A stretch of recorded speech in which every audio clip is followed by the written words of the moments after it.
Sikubingelele siphinde sikwamukele kwi-channel yethu iZulu Newspaper. Yebo sanibona. Awu. Lena i-channel ehlele ekuphathele ezinohlonze. Ngiyalele phela khuluma ngiphathwe ikhanda. Umculi we-hip hop wakuleli uBig Zulu uthi ayikho imali ayikweleta uNtaba yaseDubai. Intaba yaseDubai inikele ezinkundleni zokuxhumana lapho eveze khona ukuthi ayikaze ithole imali engomeni abayenza noBig Zulu ngonyaka ka-2020 ethi imali eningi. Intaba yaseDubai ikhale ngokuthi le ngoma isinama-streams awu-12 million kodwa ayikaze ithole ngisho 10 kuyona. uBig Zulu ube esekhipha isitatimende ezinkundleni zokuxhumana lapho eveze khona ukuthi ayikho imali ayikweleta intaba yaseDubai. Kule sitatimende uBig Zulu uveze ukuthi zonke izivumelwano ezithinta le ngoma zenziwa inkampani yakhe iNkabi Records kanye nenkampani yesayine intaba yaseDubai iAmbitious Entertainment. Futhi lezi zivumelwano zenziwa ngaphambi kokuba le ngoma ikhishwe. Big Zulu uqhubeka wathi ngokwesivumelwano yonke into yemali ethinta le ngoma izokhokhelwa iAmbitious Entertainment. Ngakho-ke uNtaba yaseDubai kumele axhumane nayo le nkampani emsayinile. Ube sehlangulula yena wabe sehlangulula nenkampani yakhe iNkabi Records ezinsolweni zikaNtaba yaseDubai. Uthe lezi insolo azifaki nakancane iNkabi Records kanjalo naye njengoBig Zulu. Into encane nje ngifuna ukuyikhuluma angifuni ukwanda ngizokhuluma nje leyo nto bese ngiphumela. Kune post ehambayo la kuthiwa angazi uDubai imali kwenzakalani.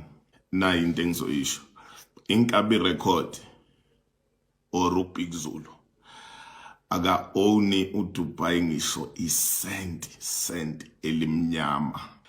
Yonke ipaperwork yengoma yenziwa, yonke imali ama-rights yonke into kaDubai ise-Ambitious. Yonke into paperwork konke kuse-Ambitious, senza yonke into ngendlela, sivumelana nabo. Obviously niyazi ukuthi usayiniwe, so yonke into yenzeka through Ambitious. Angazi lutho abantu abazi yonke into iAmbitious, uyabona. So kule post ayipostile angazi ukuthi uyirefera kimi noma uyirefera enkampanini yakhe, you understand. Kodwa nje engifuna ukusho bafowethu ukuthi alikho ngisho isent. Why ngenza into efana naleyo kumfana? Mina nomfana omncane uyazamela konke ngikwenze ngendlela, lonke isent lakhe, yonke into yakhe, wonke even ama-rights wengoma ase-Ambitious.